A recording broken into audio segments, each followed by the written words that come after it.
분 중에 코리 텐붐이라는 여사를 그 이름을 들어보셨을 줄 압니다. 독일 2차 대전 때 독일 강제 수용소에서 그 경험을 담은 책을 냈던 사람이죠. 주는 나의 피난처, 영어로 The Hiding Place이라고 합니다. 이 여사가 이 책은 잘 알려져 있는데 잘 알려지지 않은 책 중에 주님을 위한 도보 여행, 한국말로 Tramp for the Lord라는 책을 쓰기도 했습니다. 이 책 안에 어떤 내용이 있냐면 2차 대전 그 시기를 지나면서 또 그 전후에서 이제 냉전 시대를 살아가던 어떤 한 여인이 옛 소련이죠. 거기서 살던 여인의 이야기입니다. 이 병명이 다발성 경화증이라고 이제 몸이 다 이제 틀어지고 망가지는 그런 병이라고 합니다. 그래서 몸이 다 뒤틀려서 그냥 겨우 이제 소파에 의지해서만 살아가는 그런 것이 없으면 살 수 없는 여인입니다. 일제 거동도 불편하고 식사부터 배변까지 다 남편의 도움을 받아야 했다고 합니다. 그 여인이 유일하게 스스로 움직일 수 있는 거는 이 오른손의 이 집게 손가락이 유일했다고 합니다. 그래서 완전히 그냥 속고상과 다름없는 그런 모습이죠. 그런데 이 여인이 그 손가락 하나로 참 놀라운 일을 했다고 합니다. 이 밤낮으로 그 집게 손가락으로 이 자판을 두들기면서 그 단어를 쓰고 또 문장을 만들고 또 문단을 만들어냈다고 합니다. 그래서 여러 성경 또 신앙 서적을 이 러시아어로 번역하는 일을 했다고 합니다. 이 불편한 몸으로 이 손가락으로 한자 한자 쓰려면 시간이 참 많이 오래 걸렸겠죠. 근데 천천히 느릿느릿 이렇게 어느덧 또 책 한 권을 완성해 가는 그 모습을 보면서 이 코리 텐붐 여사가 감동을 받았던 거죠. 그러던 어느 날 그 여인의 집을 방문한 이 여사가 그 여인을 보자니 이제 앙상한 뼈만 남고 이제 너무 불편한 몸을 보니까 이제 연민이 느껴졌다고 합니다. 그러면서 이 기도가 나왔다고 합니다. 주님, 왜 이런 여인을, 이 귀한 일을 하는 여인을 치유해 주시지 않습니까? 그런 안타까운 마음으로 기도하고 이런 모습을 옆에서 그 몸이 불편한 여인의 남편이 보고 이렇게 얘기합니다. 자신의 아내가 아픈 데는 하나님의 특별한 목적이 있습니다. 이 도시에 지금 모든 그리스도인들은 이 비밀 경찰에 철동 같은 감시를 받는다고 합니다. 근데 자신의 아내는 오랫동안 중병을 앓아온 탓에 아무도 이 집은 들여다보지 않는다는 것이죠. 감시하지 않는다는 것이죠. 이 덕분에 아내가 그 비밀경찰에게 들키지 않고 성경을 또 신앙서적을 번역할 수 있는 이 도시의 유일한 사람입니다. 이렇게 이야기를 했다고 합니다. 이 내용이 카일 아이들먼의 책에 나오는 그 내용입니다. 실화인데 이 카일 아이들먼이라는 이 목사가 이 코리 텐붐 여사의 이야기를 소개하면서 이런 생각을 합니다. 예전에는 하나님께서 그 여인과 같은 또 누군가의 연약함을 통해서 연약함에도 불구하고 하나님의 일을 하셨다면 지금은 생각되는 것이 반드시 그러한 연약함이 있어야만 하나님이 역사하신다. 그래서 그런 연약함을 허락하시고 그것을 통해서 하나님의 능력을 나타내신다. 그렇게 우리가 분명히 어느 부분에서는 돼야만 한다. 약해져야만 하는 것이 아닐까 이렇게 느꼈다고 합니다. 이 하나의 일화이지만 이러한 것이 세상에 속하지 않은 주님의 나라의 원리가 아닐까 생각해 봅니다. 지금 본문에서 예수님은 이제 죽음을 앞두고 당시 유대 지역을 다스리던 그 총독 빌라도 앞에 서 있습니다. 빌라도와 예수님의 대화의 주제는 나라, 왕권입니다. 빌라도가 알고 있는 그 나라의 개념, 그리고 왕의 통치 방식은 당연히 권력, 물질에 기반한 것입니다. 이 세상에서, 이 역사 속에서 일반적으로 보아왔던, 지금도 작동하고 있는 원리입니다. 그러나 예수님이 가르쳐 오셨던, 그리고 보여주시는 하나님 나라의 원리는 빌라도가 생각하는 왕권, 그 통치 개념, 통치 방식과는 판이하게 다르다는 것을 우리로 하여금 다시 기억하게 합니다. 빌라도는 예수님에게 읽지는 않았지만 33절, 35절에 걸쳐서 몇 가지를 묻습니다. 그리고 도대체 너가 무슨 일을 했기에 이 자리에 왔느냐 묻지만 예수님은 거기에 대해서는 이야기하지 않습니다. 그러면서 예수님은 빌라도가 물었을 때 돌려서 말을 하지만 너가 말한 것처럼 내가 왕이다 선언하죠. 그리고 내 나라는 이 세상에 속하지 않는다 이렇게 말씀하십니다. 그 말은 만약에 이 세상의 방식으로 내 나라가 존재한다면 예수님께서는 이 로마 제국을 뒤집어 엎으실 수도 있다. 내가 이 자리까지 끌려오지 않고 나의 백성들이 나를 구원해 줄 수 있다. 하지만 내 나라는 그런 방식으로, 그런 원리로 힘을 과시하지 않는다. 힘을 행사하지 않는다는 그런 말씀이죠. 그렇다면 예수님이 줄곧 가르쳐 오셨던 그리고 이 세상에 속하지 않은 그 하나님 나라, 주님의 나라의 원리는 무엇일까요? 오늘 저는 이 본문을 토대로 세 가지만 함께 같이 상고해 보고 싶습니다. 이 첫 번째로 세상의 원리와는 다른 주님의 나라는 겸손, 낮아짐을 통해서 드러나고 견고해집니다. 주님의 나라에서는 낮아져야 높아지는 것이 이 원리입니다. 물론 낮춘다는 것, 이것이 자신을 비하하거나 의도적으로 깎아내리고 자신에게 소홀히 하고 푸대접하는 그런 의미를 말하는 것은 아닐 것입니다. 자신을 소중히 여겨야 될 것입니다. 하지만 근본적으로 이 주님의 말씀 앞에 비추어 보면 우리는 참 낮은 자일 수밖에 없구나, 낮아질 수밖에 없음을 깨닫게 됩니다.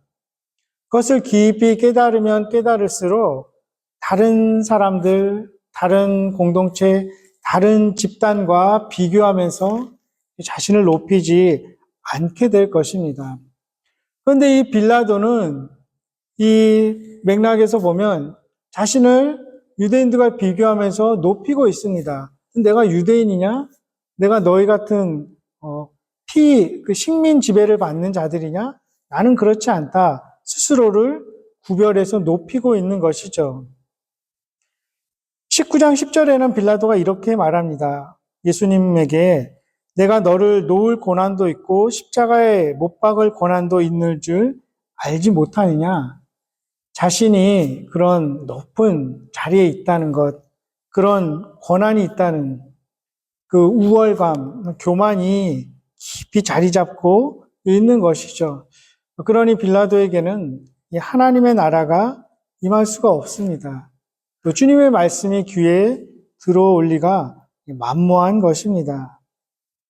누가복음 18장에 보면 바리새인과 세리가 나오지 않습니까? 그 바리새인이 원래부터 이렇게 어떤 악한 의도로 그런 집단을 형성한 건 아닙니다. 율법이 자꾸 계속 무시되고 그런 세태를 바로잡고자 종교 경찰의 역할을 스스로 맡아서 하기 시작한 자들입니다. 좋은 의도로 시작했죠. 그래서 신앙을 위해서 해야 될 일, 또 하지 말아야 될 일을 규정하고, 근데 이게 끝없이 계속 목록이 이어지는 것이죠. 사람들을 위해서 하나님이 율법을 주셨는데 나중에는 그 율법을 위해서 막 사람들이 힘들어하고 고통받는 지경에 이르게 됩니다. 예를 들어서 금식을 보면 이 레위기 16장에는 1년에 한 번 정도 금식을, 하루 정도 금식을 권합니다. 근데 이 누가복음 18장에 보면 바리새인이 뭐라고 말합니까? 자신의 일주일에 2번 금식한다 이렇게 말합니다. 일주일에 2번이면 1년이면 100번이 넘지 않습니까? 하나님이 요구하시는 수준보다 100배 이상 많은 숫자입니다. 하나님이 금식을 얼마나 했는가 세고 있겠습니까? 이 중요한 거는 그 금식의 횟수가 아니라 금식하는 마음가짐일 텐데 바리새인들은 그것을 함으로써 다른 사람들보다 자신이 우월하다고 여겼던 거죠. 그래서 나는 다른 사람들과 같지 않습니다. 이렇게 기도하지 않습니까? 그래서 비교하고 성과를 드러내는 그러한 종교, 그러한 그들의 나라에서 살아갔던 것입니다. 그런데 가만히 보면은 그들이 비교하는 것이 하향 비교입니다. 자신들보다 뛰어난 영적인 어떤 지도자들이나 구약의 선지자 이런 사람들과 비교하는 것이 아니라 사회의 최하위층, 그때 당시 거의 벌레 취급 받던 사람들과 비교합니다. 세리와 비교하는 거죠. 더 나아가서 그 자리에 있지도 않은 사람들까지 막 들먹입니다. 토색하는 자, 불의한 자, 간음하는 자, 이들보다 자신이 낫다는 기도를 드리죠. 어떻게 보면 기도라고 할 수도 없을 것입니다. 그냥 하나님께 성과를 보고하는 시간, 자신을 높이는 그러한 시간일 수밖에 없었습니다. 하나님의 은혜가 아니라 자신의 의로움을 자랑하고 높이는 나라에서 살아갔던 것이죠. 반면에 다른 한 사람은 세리입니다. 인간 취급 받지 못했던 그런 부류에 속한 자들이었습니다. 그냥 오늘날 국세청 직원쯤이 아니라 매국노인 거죠. 그래서 심지어 창녀들도 당시에 경멸했던 그런 표현이 좀 그렇지만 인간 쓰레기같이 취급되던 그런 자였습니다. 근데 이 세리는 하나님 불쌍히 여겨주십시오. 나는 죄인입니다. 이렇게 자신을 낮추고 기도를 합니다. 비교의 대상이 없는 거죠. 누가 덜 죄인이고 누가 더 죄인이고 이런 개념이 없습니다. 더 이상 자신이 내려갈 곳이 없음을 그저 고백하고 인정합니다. 거기에 예수님이 이렇게 말씀하시죠. 저 사람 곧 세리가 의롭다 하심을 받고 집으로 내려갔느니라.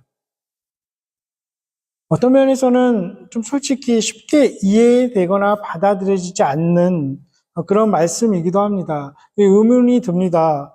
그렇다면 왜 세리는 계속 그런 일을 하면서 저런 기도를 드릴까? 그는 과연 그 직업을 버리고 돌아섰을까? 많은 의문을 갖게 되지만 어쨌든 예수님이 말씀하신 것, 이 주님의 그 나라의 원리는 분명합니다. 스스로 높이는 교만한 자는 받아들여지지 않고 자신의 실상을 깨닫고 하나님 앞에 사람 앞에 낮아질 수밖에 없는, 겸손할 수밖에 없는 자는 하나님의 나라에서 받아들여지는 것임을 우리는 알게 됩니다.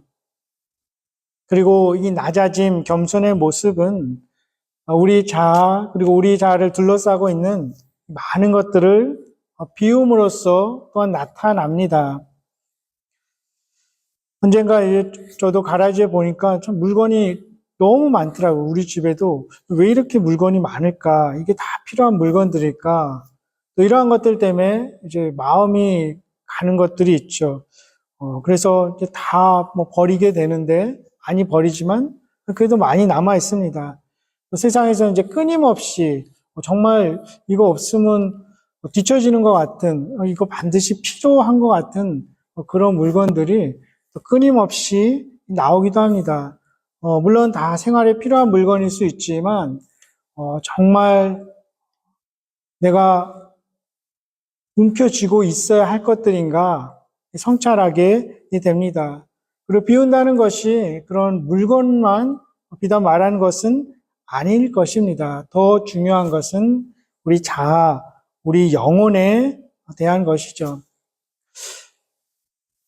때로는 하나님이 그래서 우리 스스로 비우지 못하면 가끔 비우게도 하시죠. 우리가 움켜쥔 것을 이렇게 놓게도 하십니다.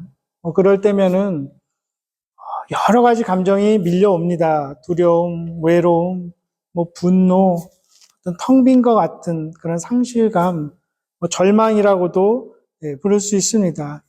하지만 그렇게 하나님께서 가끔 만드시는 것은 그 상황 속에서 아주 작게 빛나는 그 진실을 보게 하시기 위함일 수도 있습니다. 그것은 우리가 비워야만, 우리가 움켜쥔 것을 놓아야만 하나님이 채워주신다는 거죠. 비워져야 더 좋은 것으로 채워진다는 진실입니다. 때로는 우리가 원하지 않고 또 우리가 어쩔 수 없는 상황 속에서 비워지기도 합니다. 열왕기하 4장에 보면 엘리야와 사렙다 지역의 과부 이야기가 나오지 않습니까? 그가 사렙다 과부가 어떤 큰 죄를 지은 것도 아니고, 하지만 그의 가난을 구제해 줄 그 어떤 사람도 없어 보입니다. 정말 텅 비어 있습니다. 재산도 없고, 심지어 그 그릇에 이제 먹을 마지막 기름마저도 비어 있습니다. 그때 하나님께서는 채워주시죠. 하나님의 나라가 그 가난한 사렙다 과부의 나라를 산산이 부수는 이야기이기도 합니다. 하나님께서는 기름이 비어있는 병이든 우리 삶 가운데 어떤 비어있는 부분이든 채워주시기를, 넘치도록 채워주시기를 원하시는 분입니다. 우리가 얼마나 채워지느냐 하는 것, 얼마나 비우느냐, 얼마나 비어있느냐 하는 것과 정비례할 수도 있지 않겠습니까? 이것이 주님의 나라의 원리입니다. 빌라도는 자신의 것으로 꽉 차 있었죠. 자신이 움켜쥐고 있는 그 권력, 그 물질이 너무 많고 커서 영원한 것, 더 좋은 것으로 채워질 수 없었던 것 아닐까요? 주님이 가르쳐 주십니다. 심령이 가난한 자가 복이 있어서 그들에게 주님의 나라가 임한다. 이 말씀은 산상수훈에서만 새롭게 주님이 가르쳐 주신 것은 아닙니다. 이미 구약에서부터 계속 하나님께서 가르쳐 주신 것이죠. 주께서 곤고한 백성은 구원하신다. 교만한 눈은 낮추신다. 시편 18편 말씀입니다. 진실로 하나님은 거만한 자를 비웃으시고 겸손한 자에게 은혜를 베푸신다. 잠언 3장 말씀입니다. 무릇 마음이 가난하고 심령에 통회하며 내 말을 듣고 떠는 그 자를 내가 돌볼 것이다. 이사야 66장 말씀입니다. 태초부터 진리인 것을 예수님께서 산상수훈에서 다시 정리해 주신 것입니다. 그러면서 예수님께서 몸소 그 겸손, 낮아짐의 극치를 보여주시죠. 사도 바울이 빌립보 교인들에게 말하는 내용입니다. 빌립보서 2장 5절에서 8절입니다. 너희 안에 이 마음을 품으라. 곧 그리스도 예수의 마음이니 그는 근본 하나님의 본체시나 하나님과 동등됨을 취할 것으로 여기지 아니하시고 오히려 자기를 비워 종의 형체를 가지사 사람들과 같이 되셨고 사람의 모양으로 나타나사 자기를 낮추시고 죽기까지 복종하셨으니 그 십자가에 죽으심이라. 겸손하신 예수님을 우리가 늘 바라보고 묵상해야 하는 이유입니다. 주님의 나라에서 산다는 것은 우리의 자아가 비워질수록 또 우리가 의지하고 있는, 쥐고 있는 것들을 내어버릴수록 하나님의 채우심을 맛보게 되는 그러한 삶이라고 할 수 있을 것입니다. 두 번째로 주님의 나라 시민으로 살아가는 그 원리는 회개입니다. 세상에서는 이 죄라는 단어에 대해서 참 거부감을 많이 느낍니다. 우리들 역시 이 죄라는 단어가 달갑지는 않습니다. 그래서 그런지 실제로 사전에서도 이런 단어들, sin이라는 단어들은 점점 없어진다고 합니다. 대신 실수, 상처, 약점, 병 이런 단어로 계속 대체된다고 합니다. 사전에서 사라지는 것이죠. 하지만 사전에서 사라진다고 해서 우리 마음속에서 그것이 다 사라지는 것은 아닐 것입니다. 사전에서 없어진다고 해서 세상에 만연해 있는 죄의 그 상태가 사라지지는 않을 것입니다. 여전히 사람들을 괴롭힐 것입니다. 그리고 그 죄의 현실을 인정하지 않으면 애통하는 마음도 있을 수 없습니다. 애통이 없으면 고백도 없겠죠. 하지만 그 고백이 애통이 없으면 하나님의 용서, 새로운 은혜라는 풍성한 복을 놓치게 됩니다. 어거스틴이 고백록에서 이렇게 말합니다. 내 죄가 구제불능이었던 것은 나를 죄인으로 보지 않았기 때문이다. 자신의 죄가 얼마나 심각한지 통감한 후에야 비로소 하나님의 은혜가 얼마나 큰지 깊이 알게 되었던 것이죠. 예수님도 많이 용서받은 자가 많이 사랑받는다고 누가복음 7장에 말씀하십니다. 내가 큰 죄인임을 알수록 그가 더 사랑받는다는 참 역설이죠. 하나님의 긍휼이 얼마나 큰지 아는 것, 내가 그 긍휼을 받을 자격이 없다는 것을 얼마나 절실히 절감하는가, 아는가에 비례할 것입니다. 그리고 그런 회개, 애통, 자복은 언제나 하나님의 복으로 이어졌습니다. 성경에서 보듯이 개인도 그랬고 또 나라들도 그래야 했습니다. 그런데 이 세상의 나라에서는 죄를 인정하지 않을 뿐만 아니라 감추려고 합니다. 스스로 지워버릴 수 있다고 하죠. 그래서 또 계속 거짓말을 합니다. 우리는 뉴스를 통해서 이런 일들을 참 많이 봐옵니다. 또 다른 누군가의 탓을 하고 또 기억이 나지 않는다고 합니다. 스스로 덮어버리고 해결할 수 있다는 어리석은 그런 일일 수 있습니다. 지금 예수님을 마주한 빌라도도 그랬습니다. 결국에 빌라도는 어떡합니까? 이 손을 씻으면서 자신에게는 죄가 없다고 이야기를 하죠. 스스로 손을 씻는다고 해서 그 죄가 씻겨지는 것도 아니죠. 성경은 내가 죄인임을 깨닫고 고백할 때에 하나님의 놀라운 은혜를 마주하게 된다고 합니다. 그리고 그것으로 인해 애통하는 자가 복이 있다고 이 예수님이 그 나라의 왕이 분명히 말합니다. 우리의 한계, 우리의 그 자신의 끝에 이르렀을 때에 그때가 복받는 그러한 상황이라고 예수님께서 말씀하시죠. 예수님이 말씀하셨으니 우리가 달리 반박할 수는 없지 않습니까? 물론 비상식적인 말씀처럼 들리기도 합니다. 하지만 역으로 생각해 보죠. 예수님의 말씀이 진리라면 우리가 왜 그런 말씀이 받아들여지지 않을까? 세상이 왜 그 말씀을 받지 않을까? 너무 오랜 시간 동안 그 진리보다 비진리, 비상식적인 것들이 정말 진실로 여겨졌기 때문에 그런 것은 아닐까.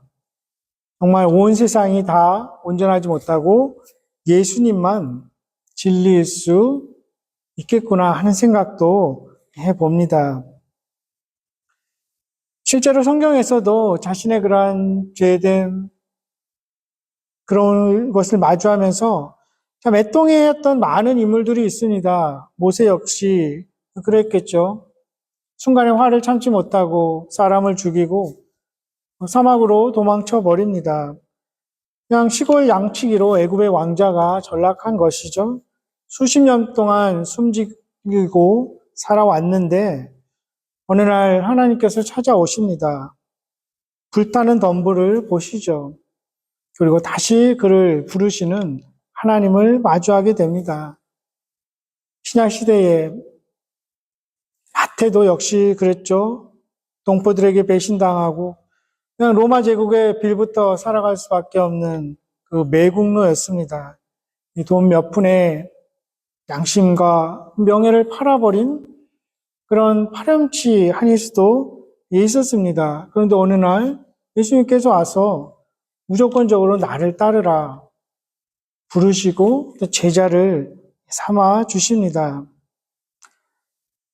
모세나 마태나 살아가면서 사람들로부터 그리고 자신 속에서도 어떤 끊임없는 스스로 성적표를 매기고 어떤 상처를 들쑤시는 그런 내면의 음성, 사람들의 음성을 듣고 살아왔을 것입니다. 하지만 자신의 그 지난 날을 돌이키고 회개하는 그 자들을 하나님은 다시 받아주시죠. 그리고 때로는 그 이름도 바꿔주십니다. 시몬을 베드로로, 야곱을 이스라엘로 바꿔주시죠. 사울을 바울로 바꿔주십니다. 주님 앞에 나와서 회개하고 애통하는 자들, 그들의 어두운 그 이력은 그 주님의 은혜 앞에서 깨끗이 지워지는 것입니다. 어디 이들뿐이겠습니까? 간음하고 살인했던 다윗은 어떨까요? 거짓말하고 기만했던 아브라함, 이삭, 웬만한 사람들보다 더 질이 나쁜 그런 죄인들이 아닐까요? 더러운 과거가 있던 기생 라합은 어떻습니까?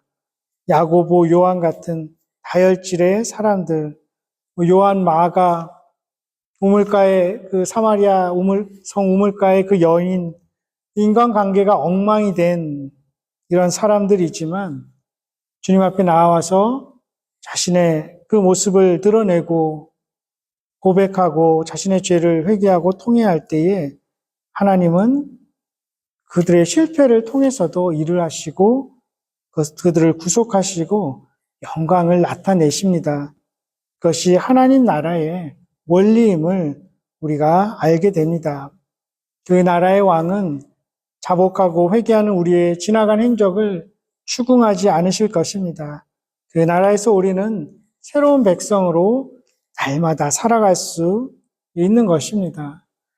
세 번째로 이 세상에 속하지 않은 주님 나라 시민으로 살아가는 원리는 주님의 음성에 그 말씀에 늘 귀를 기울이는 것입니다. 37절에 예수님께서 말씀하시죠.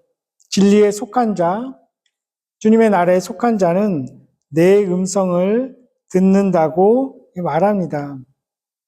하지만 세상에 속했던 그 빌라도는 자신을 구원할 이 온 세상을 구원할 수 있는 예수님의 진리의 말씀을 들을 수 있는 귀가 없었습니다.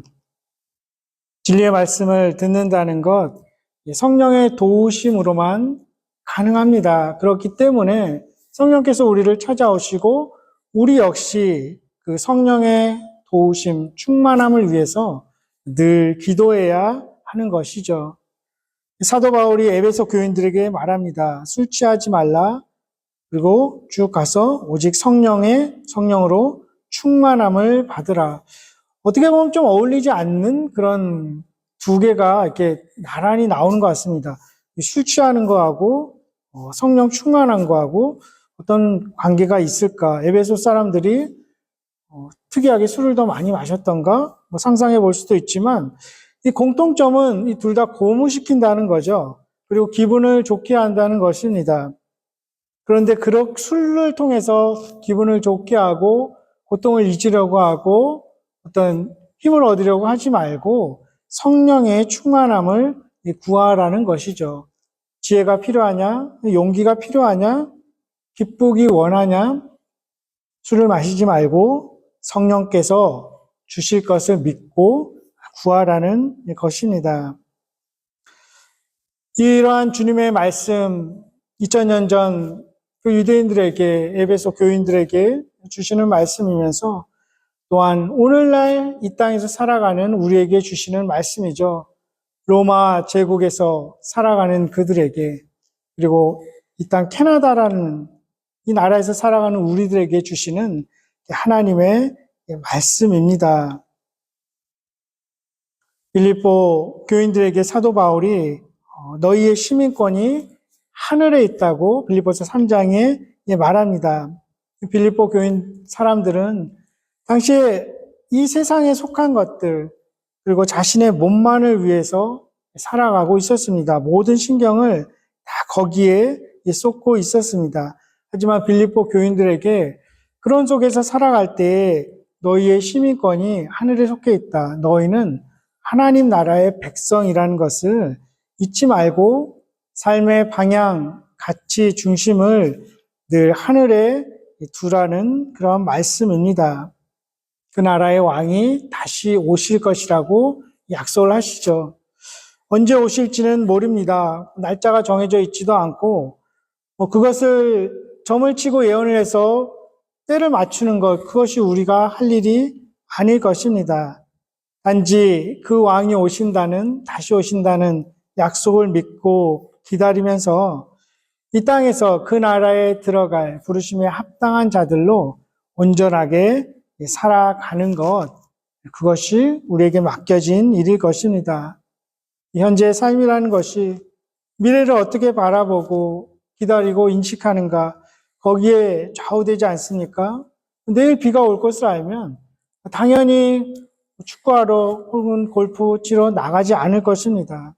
또 내일 여행 간다는 것이 분명하면 오늘 우리는 또 기대에 부풀어서 준비할 수 있지 않겠습니까? 이처럼 그날의 왕이 오실 것이 분명하기 때문에 우리가 오늘 어떻게 살아가야 할지, 흠없는 하나님의 나라의 백성으로 살아가라고 빌립보 교인들에게 사도 바울이 권면합니다. 그 말씀을 우리도 받을 때 이 세상의 가치관을 재정립하게 됩니다. 우선순위를 다시 정립하게 됩니다. 그리고 이 말씀은 주님께서 친히 주권적으로 우리를 반드시 그분의 나라에 이를 때까지 인도하시고 이끌고 가시리라는 약속이기도 합니다. 이것이 놀라운 주님의 은혜입니다. 우리를 그 나라로 끝까지 반드시 이끄시기 위해서 주님은 우리를 그분의 나라에 합당한 사람으로 살아가게 할 것입니다. 우리를 비우게 하시고 낮추시고 회개의 자리로 나아가게 하시고 진리의 말씀을 늘 듣게 하실 것입니다. 주님의 나라에 속한 우리 모두가 그 왕의 약속을 붙들고 날마다 감사하며 그분의 말씀을 늘 가슴에 새기며 살아갈 수 있기를 주님의 이름으로 축원합니다. 기도하겠습니다.